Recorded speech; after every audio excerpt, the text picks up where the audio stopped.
I'm once again exhausted with talking about COVID-19, so today let's talk about magic. Uh, in case you don't know, I used to be a magician. It was truly a wonderful and horrible experience and time in my life. I started out in high school as a juggler, and then I started doing magic on the side.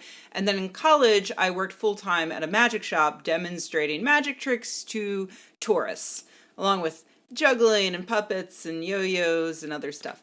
That was the best job on the planet, I have to say. But then I became the manager of the store, and that's when it all went to shit. Because I had to count down registers and keep employees in line and deal with 1,000 drunk tourists who all thought they were clever, to the point where I now have a deep-seated hatred of anyone who thinks they're a magician. I also have a dislike of anyone who is actually a magician, but there's a big difference between the two. The latter are people who make money from magic and who are only sometimes insufferable, while the former are men, always men, who think that they're on the precipice of greatness because they read Expert at the Card Table once, but who will never actually quit their day job, and they are always insufferable. You'll know how to spot the former by the way that they will always insist on showing you a magic trick, whether you're at a house party, having dinner at a fancy restaurant, or regrettably laying in bed trying to think of the most polite way to get them to leave. So that's my bias spelled out for this video. I hate magic. Bah humbug. But I do have to admit that I am still slightly interested in magic, and I'm particularly interested in the psychology behind it. And a new study about that very thing has just popped up on my radar thanks to my good friend Jennifer Willett. And I thought it was worth talking about here to talk about anything other than the pandemic. The study is called Influencing Choices with Conversational Primes: How a Magic Trick Unconsciously Influences Card Choices. This study comes to us from the Magic Lab at Goldsmiths, University of London. MAGIC, in this case, is a not at all unwieldy acronym that stands for Mind, Attention, and General Illusory Cognition. The lab is composed of a team of psychologists who use magic tricks to study consciousness, attention, perception, magical beliefs, deception, and free will. This particular study was led by Alice Payes, sorry, I probably butchered your name, who was inspired by the English illusionist Darren Brown. Brown has a trick in which he claims to be able to prime someone to choose the playing card that he wants them to choose. For instance, to make them pick the 3 of diamonds, which is not a common choice for someone to just name off the top of their head. To make them pick that card, he tells them, for instance, picture the card, make the color in their mind vivid and bright. That suggests red. Then he gesticulates in the shape of a diamond while telling them to imagine a screen, and then he references the little numbers. He draws 3s in the air. He says things 3 times, stuff like that. And having been dutifully primed, the audience member thinks of the 3 of diamonds, which Brown correctly guesses. Magic. Payes decided to use that trick as the basis to examine whether or not it is actually possible to prime people in that way. I should say that I went into this deeply skeptical because, as you may be able to guess without me priming, the way I described Brown's trick is not actually what's happening. The fun of this type of magic is that the magician is telling you how he's doing the trick while he's actually doing something else.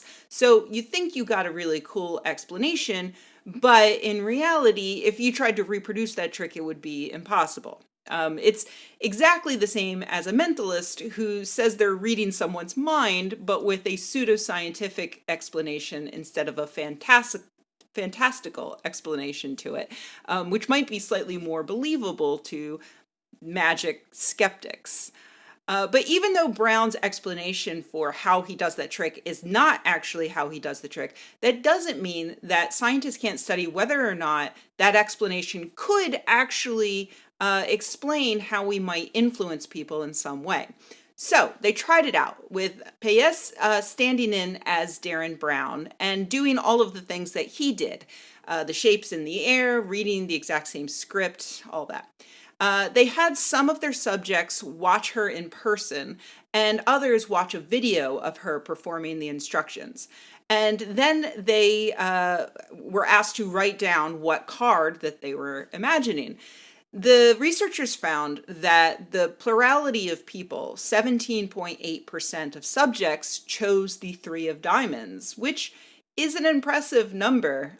With 52 cards in the deck, they would have a 2% chance ish of choosing that card completely at random. But of course, humans aren't completely random and they tend to automatically go for certain cards. Most magicians know that when asked to think of a card, most people will say the ace of spades or the ace, king, or queen of hearts.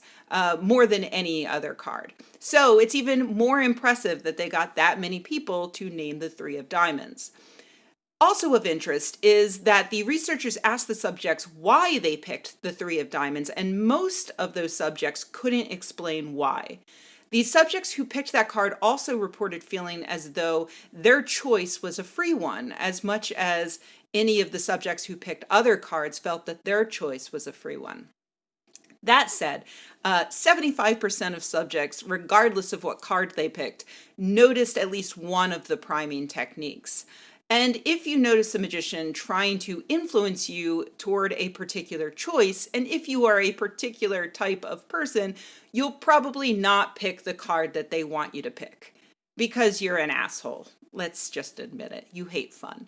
This suggests that maybe if the magician had been better or subtler, maybe more people would have gone for that forced card. P.S. points out that the ability to subtly prime people without their notice can be applied to other areas, particularly criminal justice interviews between police and witnesses or suspects. And it's true, because we've seen study after study showing us that cops are constantly influencing people, both consciously and unconsciously, during interrogations in ways that can severely fuck people's lives up and miss out on getting to the actual truth. So it's cool that a study on magic might end up adding to a very important discussion we're having on how we should ethically conduct criminal justice investigations. On a side note, while reading up on this research, I learned that the Magic Lab has studied Darren Brown before, and it's related to my previous video about him, actually.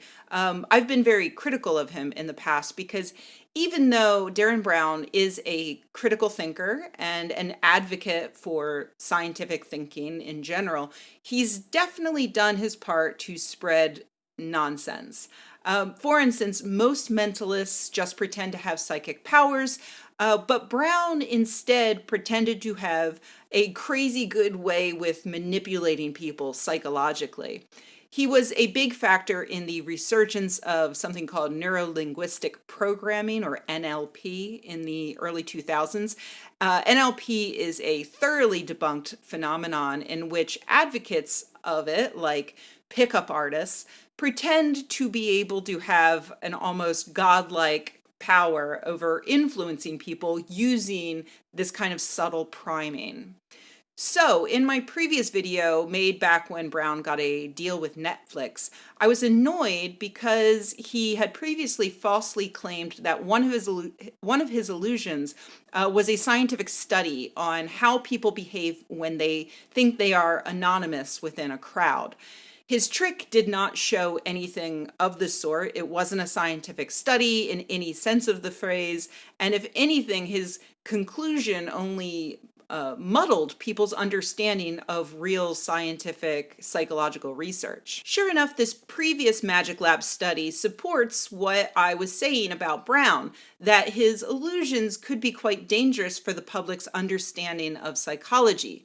Gustav Kuhn is Payes's co-author in the study I was just talking about previously, and he's the director of the Magic Lab. He had a magician show 90 different subjects, all of whom were undergrads in a psychology program, a coin trick in which the subject could put the coin in either hand, and then the magician would correctly guess which hand it was in.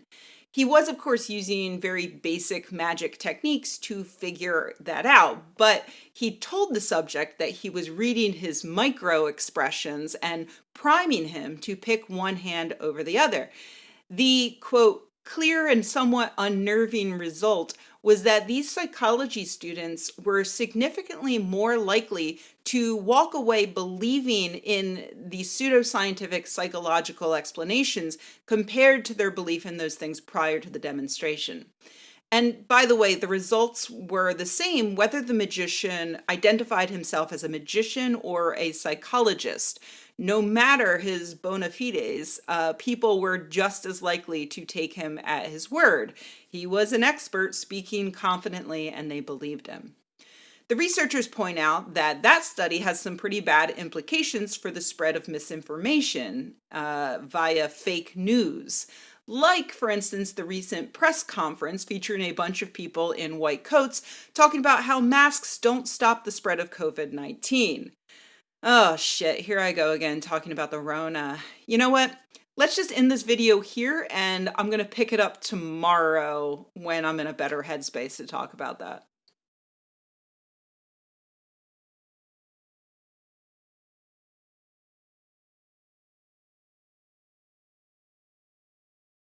Space to talk about that.